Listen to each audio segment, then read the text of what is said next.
வீடியோவை உங்களுக்கு வழங்குபவர்கள் இந்திரா ப்ராஜெக்ட்ஸ் இன்ஜினியரிங் ஃபியூச்சர்.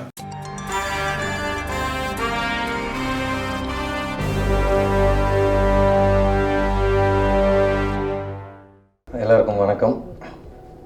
படம் என்ன பேசுகிறது தெரில, ஏன்னா ப்ரிப்பேரே பண்ணல. வேலை செஞ்சுட்டே இருந்ததில் ப்ரெசன்டேஷன் எப்பயுமே விட்டுருவேன். நான் எவ்வளோ வேலை செய்வோம், ஆனால் வெளிப்படுத்திக்காமல் எப்பயுமே போயிடுறது தான். இப்பயும் எதுவும் ப்ரிப்பேர்லாம் பண்ணல. இருவரில் மோகன்லால் சார் சொல்கிற மாதிரி அடுக்குமொழியில் பேச தெரியுமா, தெரியாது. துள்ளு தமிழ் தெரியாது, ஆனால் உண்மையை பேச தெரியும், மனசில் பட்டது பேச தெரியுற மாதிரி. ஸோ உண்மையாக பேசுவோம். நமக்கு ஒன்றும் பெருசாக இம்ப்ரெஸ் பண்ணணுன்னு ஆசை இல்லைங்க, பெருசாக பேர் வாங்கணுன்னு ஆசை இல்லை. ஸோ என்ன தோணுதோ பேசுவோம். என்னென்னா ஃபஸ்ட்டு வந்து ஐ திங்க் வீரநாயகன் தலைவன் கோவிந்த், என்ன கோவிந்த் வசந்தா அவர் நம்மளை புகழ்ந்து பேசிட்டார் முன்னாடியே, அதனால் பதிலுக்கு பேசுகிற மாதிரி இல்லை.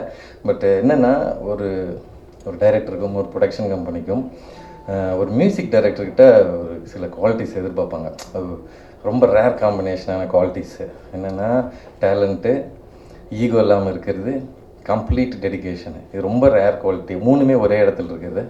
Kovind has it. ரொம்ப ரொம்ப டெடிக்கேட்டடாக எப்போ ஃபோன் பண்ணாலும், நைட் 2 மணி 3 மணி எப்போ ஃபோன் பண்ணாலும் அவைலபிளாக இருப்பார். சொன்னக்கு நம்ம என்ன சொல்கிறோமோ அதை உள்வாங்கி அதை விட 2-3 மடங்கு எக்ஸப்ஷனலாக கொடுப்பார். இந்த படத்தில் 3 பாட்டு ஒரு போயம் பண்ணியிருக்காரு. ஒவ்வொன்றும் ஒரு ஜானரில் இருக்கும். அது I am very thankful that the film had the opportunity. 2 பாட்டு பாடியிருக்காரு, ரொம்ப பிரமிப்பான பாட்டு. அவர் பாடும்போது நான் பார்த்துருக்கேன், அப்படியே வாயை பிறந்து அப்படியே ஆன் பார்க்குற மாதிரி இருக்கும். ஹை பிச் அப்படி போகிறான் நாயசமாக. உள்ளேருந்து கேட்கும்போது ஒரு பேத்தோ சாங் ஒன்று இருக்குது, கேட்கும்போதே கண் கலங்கும். நான் கூட அவருக்கு ஒரு வாட்டி பாட்டு கேட்கும்போது ஃபோட்டோ அனுப்பிச்சிட்டு என்னென்ன கால் ஷார்ட்ஸ் போட்டிருந்தேன், கால் ஃபோட்டோ அனுப்பிச்சிருந்தேன். என்ன அப்படின்னு பார்த்தோன்னா கால் ஃபுல்லரிச்சு இருந்தது அந்த பாட்டு கேட்கும்போது. இதோட எனக்கு அப்ரிஷியேட் சொல்ல தெரிலங்க அப்படின்னு சொல்லிட்டு அனுப்பிச்சிருந்தேன். அந்த மாதிரி ரொம்ப நல்லா பண்ணியிருக்காரு கோவிந்த். சூர்யா சார் ஏன் இந்த படம் ப்ரொடியூஸ் பண்ணோம்? பொருளாதார விஷயங்களை எதிர்பார்த்தா கிடையவே கிடையாது, அது எல்லாருக்குமே தெரியும். மக்கள் மேலேயும் சினிமா மேலேயும் ஒரு பேரன்பு கொண்ட ஒரு மனிதர் சூர்யா சார். இந்த படம் மக்களுக்கான ஒரு நல்ல படமாக இருக்குன்ற நம்பிக்கையில் தான் அவர் இந்த படம் ப்ரொடியூஸ் பண்ணார். சூர்யா சார், உங்களோட நம்பிக்கையை நிச்சயம் இந்த படம் நிறைவேற்றும். அதுக்கான உழைப்பை நம்ம எல்லோரும் சேர்ந்து கொட்டியிருக்கோம். ஸோ கண்டிப்பாக அது நடக்கும்.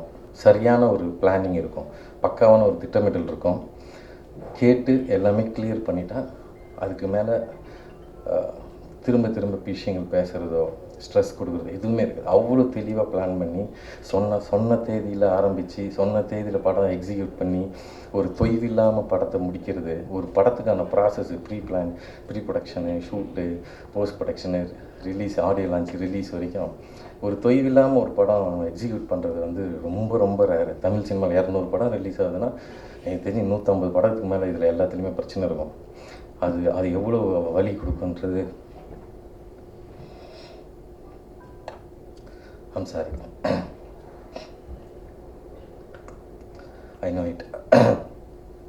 பட் அந்த மாதிரி எதுவும் இல்லை எனக்கு இதில். நான் ரொம்ப பேசவே வரல. வசூல்ராஜில் கமல் சார் சொல்கிற மாதிரி அழுவாச்சி சீனாக போயிடும் பொழுது நான் அப்படிலாம் பிளான் பண்ணியே வரல. 2 நிமிஷத்தில் அப்படியே ஓடிடலாம் அப்படின்றது தான். ஏன்னா நம்ம மைக்கும் மேடையும் பார்த்தா இன்னும் தெரில, அதுக்கு நமக்கு இதுக்குன்னே செஞ்சு விட்ட மாதிரி அப்படி பேச வந்துடுது. பேச இன்ட்ரெஸ்ட் இல்லை, உண்மையிலே பேச இன்ட்ரெஸ்ட் இல்லை. படம் பேசிட்டோம் அப்படின்றது தான் சிந்தனை. பட் ஆனால் சரி சொல்லி ஆகணும்ல சில விஷயங்கள். ஸோ அதனால் சொன்னது தான் அதெல்லாம். ஸோ அப்படி மென்மேலும் 2D நிறுவனம் நிறைய படம் பண்ணணும்னு ஆசை. ராஜா சார்லாம் நான் சும்மா பேருக்கு தான் ராஜா சார்னு சொன்னேன் தவிர அவர் எனக்கு அண்ணன் மாதிரி தான். நான் எப்பயுமே ஒரு உணர்வு. அவரெல்லாம் பயங்கரமாக ஒர்க் பண்ணியிருக்காரு. ஸோ அடுத்தது டெக்னீஷியன்ஸ்க்கெலாம் தேங்க்ஸ் சொல்லி படத்தை எனதாக்கி கொள்ள எனக்கு விருப்பம் இல்லை. படத்தில் வேலை பண்ணி ஒவ்வொருத்தனுக்கும் இந்த படம் சொந்தம். ஒவ்வொருத்தருக்குன்னா இப்போ மந்தியூர், தென்காசி, குற்றாலம்லாம் ஷூட் பண்ணோம். அங்கெல்லாம் பார்த்தீங்கன்னா க்ரௌடுன்னு சொல்லிட்டு ஒரு டேர்ம் சொல்லுவாங்க சினிமாவில். துணை நடிகர்கள் க்ரௌடில் ஆம்பியன்ஸ் நிற்பாங்க. உரியடியில் க்ரௌடு அந்த மாதிரிலாம் கிடையாது, ஆம்பியன்ஸ் நிற்க மாட்டாங்க. நிறைய எல்லாருமே நடிச்சிருப்பாங்க. ஒரு சீன் சொல்லணுன்னா ஒரு லத்தி சார்ஜ் சீன் ஒன்று இருக்கும். ஸோ அதில் நான் அசிஸ்டன்ட் டைரக்டர்ஸை நிறுத்திட்டு நானும் நின்னேன். ஸோ நான் போலீஸாக வரவங்ககிட்ட சொல்லியிருந்தேன். ஸோ கை தூக்குங்க, அசிஸ்டன்ட் டைரக்டர்ஸ்லாம் கை தூக்க சொல்லி இவங்க எங்களை மட்டும் அடிங்க, வேறு யாரும் அடிச்சிடாதீங்க, ஏன்னா கொடுத்தது எல்லாமே நெஜக்குச்சி, அடிச்சிடாதீங்க அப்படின்னு சொன்னோம். ஆனால் அந்த பசங்க எல்லாருமே இல்லை நான் அடி வாங்குறேன்னு சொல்லிட்டு எல்லாருமே கை தூக்கி எல்லாருமே அடி வாங்கினானுங்க. ஸோ நன்றி தான். ஸோ எல்லாருக்கும் நன்றி சொல்ல வேண்டியிருக்கு. அதனால் யாருக்கும் நன்றி கிடையாது, நினைச்சு பார்க்குறோம் அவ்வளோதான். So this film belongs to all of you and yes, ஒவ்வொருத்தரோட உழைப்பும் நியாயம் சேர்க்கப்பட்டிருக்கிறது. That's it. Just like Uriyadi, இந்த படம் உங்களோட நேரத்தையும், இந்த சினிமாவுக்கு நீங்கள் செலவு பண்ணுற நேரத்தையும் பணத்தையும் புத்திசாலித்தனையும் 100% வந்து மதிக்கிற ஒரு படம். நன்றி, வணக்கம்.